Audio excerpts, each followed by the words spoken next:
Assalamualaikum warahmatullahi wabarakatuh. Selamat pagi pemirsa, kembali lagi bersama saya Mafa, masih di acara Jalan Surga. Nah, siapa sih orang yang ingin tubuhnya digerogoti dengan penyakit? Akan tetapi hanya sebagian orang yang bisa menjalani aktivitas kehidupannya secara sehat. Tema kali ini yang akan kita bahas adalah obat hati yang paling manjur. Jadi pemirsa jangan kemana-mana, karena sesaat lagi kita akan kedatangan salah satu narasumber kita yang sudah tidak asing lagi kita kenal. Jadi tetap di Jalan Surga.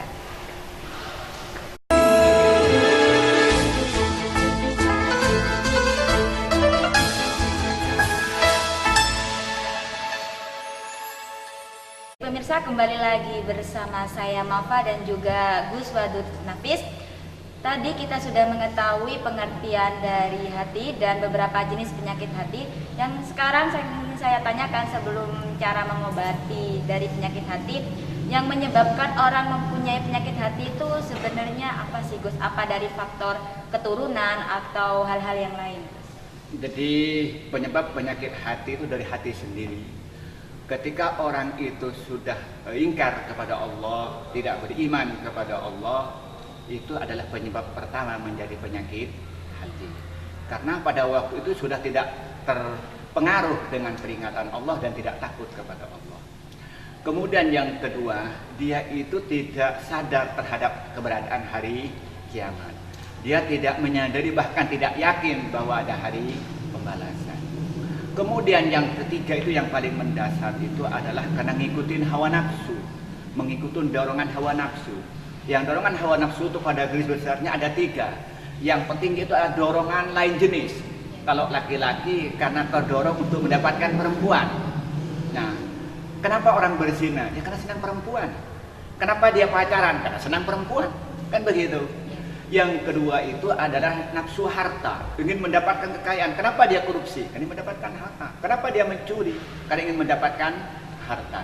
Kemudian yang ketiga itu adalah nafsu jabatan. Ingin punya jabatan, dia rela menghancurkan orang, rela memfitnah orang karena dia punya penyakit.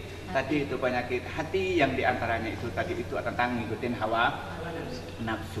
Kemudian yang terakhir punya penyakit hati itu karena sering berkumpul dengan orang yang banyak berbuat maksiat, sehingga dia tertarik untuk mengikuti perbuatan maksiat yang pada akhirnya dirinya itu terbiasa berbuat maksiat. Itu adalah penyebab penyakit hati. Nah, dari beberapa penyebab itu Gus, kan tadi saya sudah ingin menanyakan tentang cara mengobati ketika kita terjangkit penyakit hati, Gus.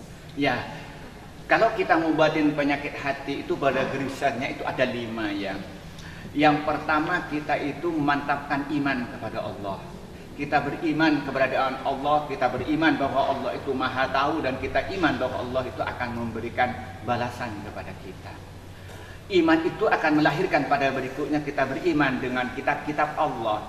Maka kita akan tunduk kepada kitab suci Allah, kepada Al-Quran, kepada Injil, kepada Taurat, dan kepada Zabur. Kemudian berikutnya kita itu dia yakin dan mantap kepada para malaikat, bahwa malaikat ada yang mencatat yang namanya Raqib dan Atid terhadap perilaku kita. Baik ditulis oleh malaikat Raqib, kalau ditulis malaikat Atid. Kemudian kita beriman dengan hari kiamat, bahwa semua amal perbuatan kita akan mendapatkan balasan dari Allah. Itu yang pertama. Kemudian yang kedua, kita ini selalu bertakwa kepada Allah. Apa takwa itu? Dia melaksanakan perintah Allah semata-mata mengharapkan ridha dari Allah, dan menjauhi segala larangannya karena takut terhadap murka dan azabnya Allah. Kemudian yang ketiga, obatnya dia itu banyak beribadah kepada Allah. Melaksanakan sholat dengan khusyuk, melaksanakan puasa dengan khusyuk, berzikir dengan khusyuk, baca salawat dengan khusyuk. Itu membuat hati kita itu menjadi baik. Kemudian yang keempat, hati itu akan baik ketika dia membaca Al-Quran dan diangan-angan isinya. Nah, jadi baca direnungi, ketika membaca surat azab direnungi, ketika membicara tentang ayat tentang surga kita renungi, itu akan melahirkan hati akan dulu kepada Allah. Jadi tidak sekedar hanya membaca Al-Quran saja, Gus ya? Iya, jadi mau Quran ngangen-ngangen sak maknani, bukan ngangen-ngangen sak mangani, gitu bukan itu ya. Tapi yang terakhir yang paling penting juga itu kita banyak berkumpul dengan orang-orang yang bertakwa, berkumpul dengan orang-orang yang soleh. Karena orang yang sering berkumpul dengan orang soleh itu pada akhirnya ingin menjadi orang yang soleh. Berkumpul dengan orang yang hatinya baik, sehingga begitu pun ketularan hatinya baik. Kemudian lebih dari itu kita banyak sholat malam dan juga banyak puasa. Dengan obat-obat ini insya Allah penyakit hati sedikit demi sedikit akan hilang. Bahkan akan hilang sama sekali seperti yang terjadi para nabi dan kepada orang-orang waliullah. Baik, terima kasih Gus Wadud karena sudah memberikan beberapa 5 tips ya Gus ya, Iya. untuk mengobati ketika kita terserang penyakit hati. Namun pemirsa jangan kemana-mana karena saat lagi kita akan mengetahui kesimpulan dari segmen obat yang paling manjur dalam mengobati hati ini. Jadi tetap di Jalan Surga.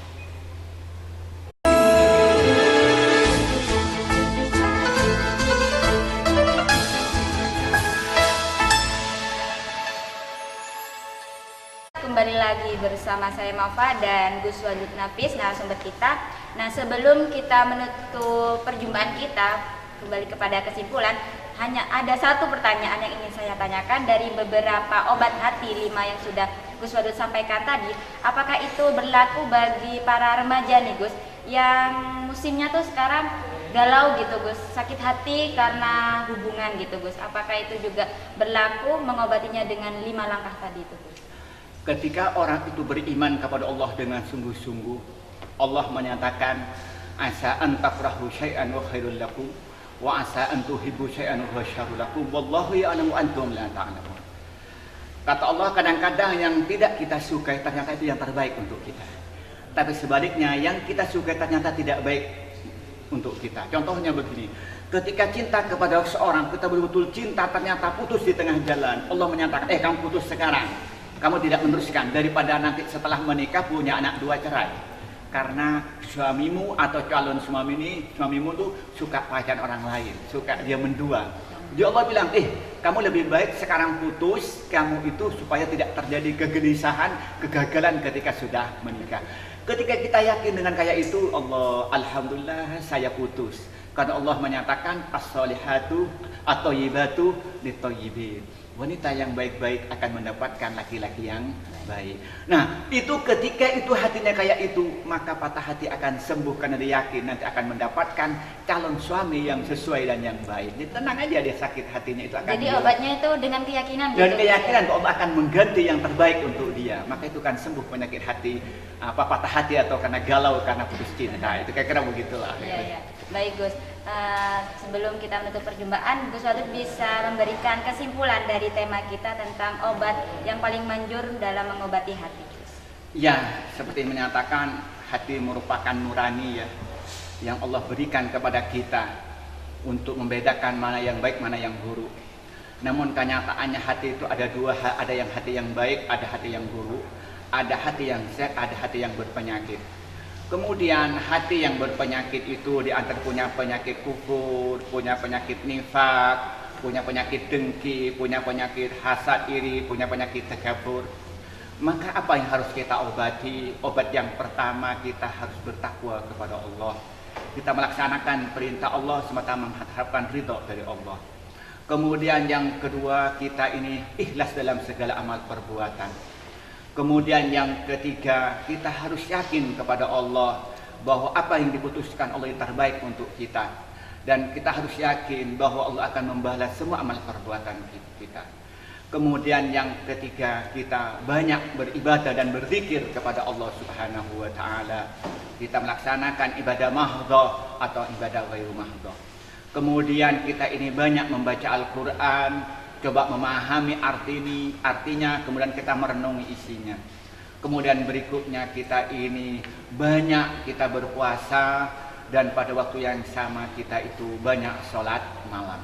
Kemudian berikutnya kita banyak berdoa kepada Allah, minta kepada Allah supaya diberikan hati yang baik. Ya muqallibal qulub, tsabbit qalbi ala dinik. Minta kepada Allah supaya diberikan hati yang baik.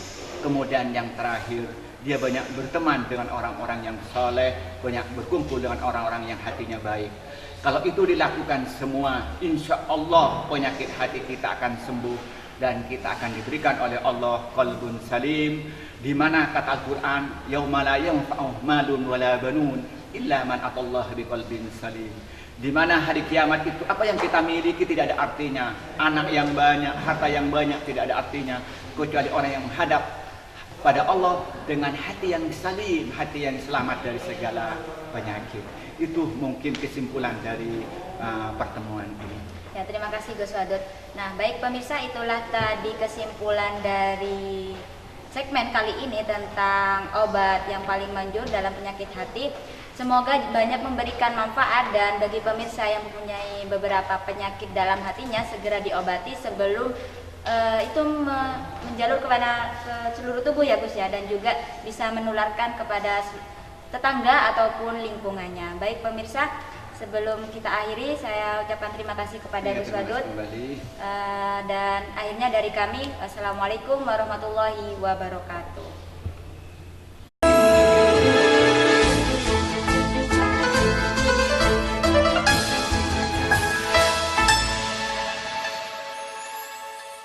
Kembali lagi bersama saya Mafa tentunya, dan sekarang kita sudah ditemani oleh salah satu narasumber kita. Kita sapa dulu. Assalamualaikum warahmatullahi wabarakatuh, Gus Wadud. Waalaikumsalam warahmatullahi wabarakatuh. Bagaimana kabarnya Gus? Alhamdulillah dalam keadaan sehat walafiat. Iya. Tema yang akan kita bahas saat ini tentang obat hati yang paling manjur Gus. Tapi sebelum tahu kita apa saja obatnya Gus, saya ingin tahu pengertian hati secara Islam itu Gus seperti apa? Iya, terima kasih. Memang kalau kita bicara hati itu memang kita rasakan tapi sulit penjelasannya. Ada yang menyatakan hati nurani, ada yang menyatakan kalbu dan sebagainya. Bahkan ada yang namanya manajemen kalbu ya, MK katanya, salah satu tokoh yang terkenal itu. Tetapi Imam Ghazali itu mendefinisikan dalam Ihya Jilid 3 itu mengartikan hati itu menyatakan latifatun rabbaniyatun ruhaniyatun. Dia mengartikan suatu jiwa yang halus yang mendapat pancaran ilahi, yang mendapatkan pancaran sinar dari Allah Subhanahu wa taala.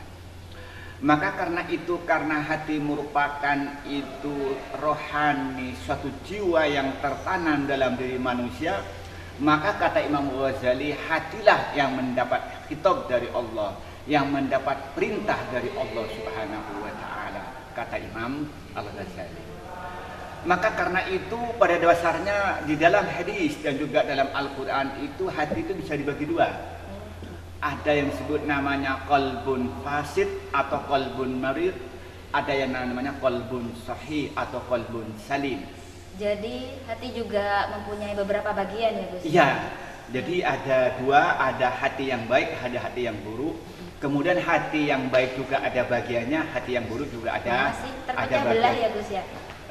Bisa dipecah belah atau bisa dirinci dalam bahasa kita tentang hati itu. Di dalam sebuah hadis Rasulullah bersabda, "Ala inna fil jasadi mudghah, idza salahat salahal jasadu kullu, wa idza fasadat fasadal jasadu kullu, ala wahyal qalbu." Kata Rasulullah, di dalam diri manusia itu ada segumpal daging. Ketika segumpal daging itu baik, maka sekujur tubuh dia akan baik. Sebaliknya, ketika segumpal daging ini jelek, rusak, maka sekujur tubuh akan rusak. Apa kata Rasulullah? Ala wahyal qalbu. Ingat-ingat, itu adalah hati. Maka berangkat dari hadis ini, maka ada hati yang punya penyakit, juga ada hati yang sehat. Maka tidak salah dalam tema kita ini membicarakan tentang tompo hati atau obat hati yang paling mujarab. Jadi Gus ya, apalagi ketika tadi Rasulullah bersabda bahwasanya ditentukan oleh segumpal daging, itu bisa ketahuan daging itu menjadi baik atau enggak ketika kita sudah berusia berapa Gus? Atau memang sudah ditentukan takdir kita, atau itu tergantung dari perilaku kita Gus? Jadi untuk mengetahui hati buruk atau jelek itu melihat adalah akibat daripada hati. Contoh begini, kita tahu fisik sehat itu kan dari efeknya. ternyata itu mata sehat, kita melihatnya dengan terang dan tidak merasa sakit. Apakah jantung kita sehat, maka bernapas dengan lega dan tidak ada problem dengan pernapasan, itu namanya jantung itu sehat. Namun memang ada problem yang mendasar, kata Imam Ghazali, perbedaan hati dengan badan itu. Orang yang sakit fisik ketika diberi tahu penyakitnya dia senang. Lebih senang lagi kalau dia diobati. Tetapi orang yang punya penyakit hati itu merasa marah ketika diberi tahu penyakitnya. Lebih parah lagi ketika berusaha diobati. Maka karena itu kita melihat itu orang itu hatinya sehat, dengan artian pembahasan kita adalah kalbu tadi, itu tidak ditentukan oleh umur tapi ditentukan oleh perilaku. Maka di dalam Al-Quran itu menggambarkan hati itu ada yang namanya qalbun ghalid, hati yang kasar.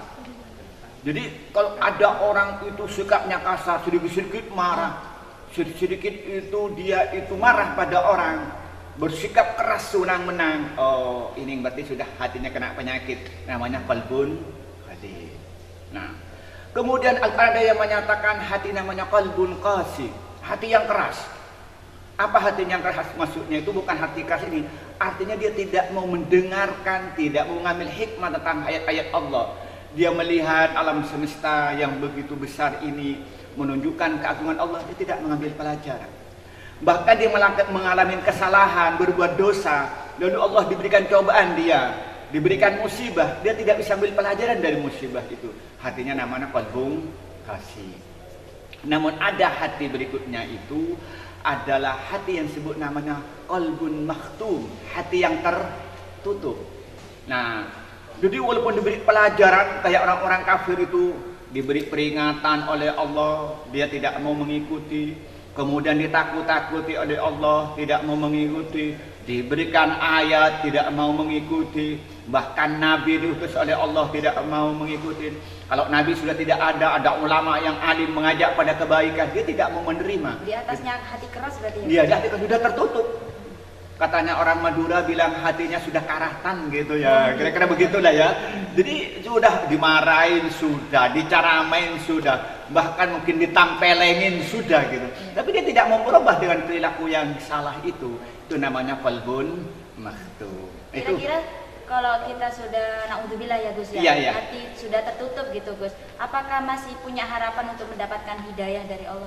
Ya, maka karena itu nanti kita membahas bagaimana cara mengobati itu adalah pintu. Namun yang ingin menyampaikan berikutnya, hati yang baik atau qalbun sahih, maka diantaranya itu ada yang namanya qalbun salim. Qalbun salim itu apa? Qalbun salim itu adalah hati yang selamat dari penyakit-penyakit hati. Dia hatinya setiap mendengarkan ayat-ayat Allah, hatinya tergugah, tambah mantap imannya. Ketika mendapatkan tausiah, mendapatkan wejangan-wejangan dari ulama, hatinya menerima. Kemudian dia itu ketika dia itu diberikan tanda-tanda kuasa Allah, hatinya tergetar. Kemudian berikutnya itu ada hati yang namanya qalbun mutmain, hati yang tenang ketika melaksanakan ibadah. Dia sholat merasa nikmat, belajar merasa nikmat, baca buku merasa nikmat, mengerjakan tugas merasa nikmat. Kemudian yang terakhir itu adalah qalbun munib, hati yang selalu kembali kepada Allah. Hatinya itu selalu ingat kepada Allah, dan apa yang terjadi merasa tawakal kepada Allah. Itulah mungkin tentang penjelasan tentang apa hati dan pembagian hati secara garis besar. Namun Gus ya, ketika tadi tidak dipengaruhi oleh faktor usia Gus ya, hati itu bisa dikatakan hati jelek atau baik.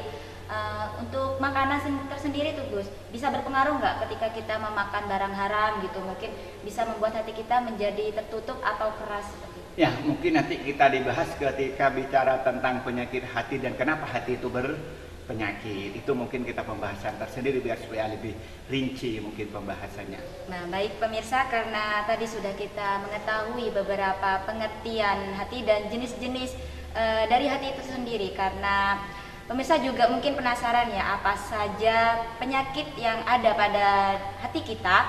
Jadi pemirsa jangan kemana-mana, tetap di Jalan Surga.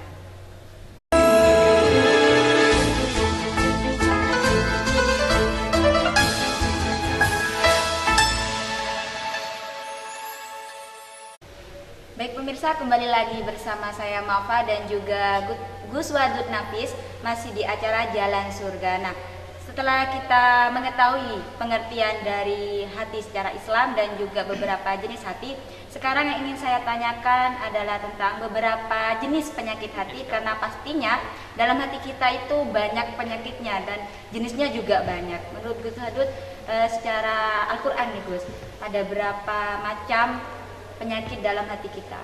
Jadi penyakit di dalam Al-Quran dijelaskan banyak sekali ya, tetapi yang umum dimiliki orang itu penyakitnya itu ada 6. Yang pertama disebut namanya penyakit al-kuf, mengingkari Allah atau mengingkari nikmat Allah. Jadi orang itu hatinya tidak percaya kalau Allah itu ada. Jadi seperti yang terjadi kepada orang-orang kafir ya, seperti pada orang-orang komunis itu tidak percaya bahwa Tuhan itu ada. Itu penyakit yang tertinggi, itu melahirkan namanya ateis ya. Dia tidak percaya bahwa tidak mau beragama dia. Jadi karena tidak percaya bahwa Tuhan itu ada. Dia itu yang penyakit yang tertinggi. Namun ada di bawahnya sedikit semacam penyakit kufur, itu kufrun ni'mah. Dia itu mengingkari nikmat atau tidak menyadari terhadap nikmat yang Allah berikan. Apa yang maksud kufrun ni'mah itu? Yang pertama, dia tidak menjatuh bahwa nikmat dari Allah.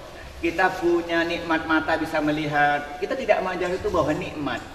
Atau mata itu tidak digunakan untuk mendekatkan diri kepada Allah, dipakai untuk yang maksiat. Punya mata untuk ngelirik yang diharamkan, untuk nonton film-film yang diharamkan, untuk dipakai jalan menuju pacaran dan sebagainya, atau untuk pakai untuk korupsi, itu mata yang kita gunakan. Itu namanya mengingkari atau kufur terhadap nikmat Allah mata. Atau nikmat akal. Allah memberikan akal kita begitu sempurna. Kita tidak mensyukuri nikmat akal itu. Apa? Ternyata akal kita disia-siakan. Hanya dipakai untuk pikir-pikir yang macam-macam, yang masih muda untuk mikirin cowoknya dan sebagainya. Kayak yang laki-laki untuk memikirkan ceweknya, tidak mau baca buku, kalau baca novel yang tidak mendidik. Atau bahkan dirusak akalnya, apa, minum-minuman keras umpamanya, atau narkoba, atau nonton-nontonan yang merusak cara berpikir, itu namanya kufrun ni'mah. Itu penyakit yang tertinggi. Kemudian penyakit yang kedua namanya penyakit kufrun, namanya penyakit an-nifaq. Dia munafik. Nafik dengan artian agama, munafik dengan artian sosial. Munafik dengan artian tauhid, dia menampakkan pada orang beriman tapi padahal tidak beriman. Seperti yang terjadi kepada Abdullah bin Ubay, misal sejarah pada zaman Nabi. Dia ketika ketemu dengan Nabi atau ketemu dengan orang beriman, wahai Muhammad, saya beriman kepada engkau, aku beriman kepada Allah. Tetapi ketika dia bertemu dengan orang kafir, oh aku bersamamu, aku hanya buat berbohong aja pada mereka. Saya hanya ingin menipu mereka aja, gitulah. Itu penyakit nifaq. Ingin mendapatkan nilai plus ya Gus ya di mata orang kafir seperti itu. Iya, di orang kafir dan pada orang Islam. Ada yang munafik itu di kehidupan sosial. Katanya orang sekarang itu kan bermuka dua, terutama yang terjadi pada politisi. Katanya sekarang itu ikut ISIS lah, ikut sana ikut sini gitu ya. Itu kan begitu yang terjadi sekarang. Oh, kalau lagi PKB menang ikut PKB, kalau lagi Golkar menang ikut Golkar. Kalau nanti PKS menang ikut PKS itu. Hatinya itu mungkin terombang-ambing gitu. Iya, mudah dabina katanya itu. Ya kemana-mana. Ketika nanti Faidah menang ikut Faidah. Ketika Pak Ag menang ikut Pak Ag. Itu namanya itu munafik, itu munafik sosial. Kan ada yang politisi yang macam itu namanya itu disitulah kalau katanya orang itu ISIS itu, ikut sana ikut sini. Tidak setia ya Gus ya. Nah, enggak setia. Begitupun umpamanya suami istri lah. Oh, di rumah baik. Oh, begitu keluar masuk ke kampus, waduh, dia masih mampu bujangan lah, gayanya kayak masih lanceng lah katanya orang Madura.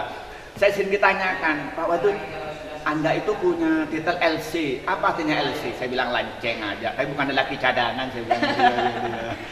Lah itu gambaran-gambaran itu yang namanya itu yang ketiga itu namanya itu munafik. Ada munafik kehidupan sosial di depan masyarakat dia baik, ya pakai songkok yang rapi, pakai baju takwa yang bagus, pergi ke masjid rajin. Tapi di belakang itu dia itu juga rajin pacaran yang masih muda, rajin mojok juga begitu. Yang sudah dewasa juga rajin korupsi. Nah itu namanya munafik dalam kehidupan sosial. Itu penyakit yang ketiga. Kemudian penyakit yang keempat itu juga itu adalah sebut namanya penyakit al-hasad, iri. Kalau ada orang mendapatkan kenikmatan, dia tidak suka. Oh, kalau ada orang pinter, dia tidak suka dan ingin supaya dia mati karena dia pinter. Kalau ada orang kaya, dia itu hatinya tidak suka. Kalau ada orang kaya, dia itu tidak suka kalau ada orang kaya dan menginginkan. Jangan sampai kaya betulan dan ingin dia mati, orang yang kaya itu ingin hancur misalnya. Itu kena penyakit apa? Karena dia itu dia punya penyakit iri.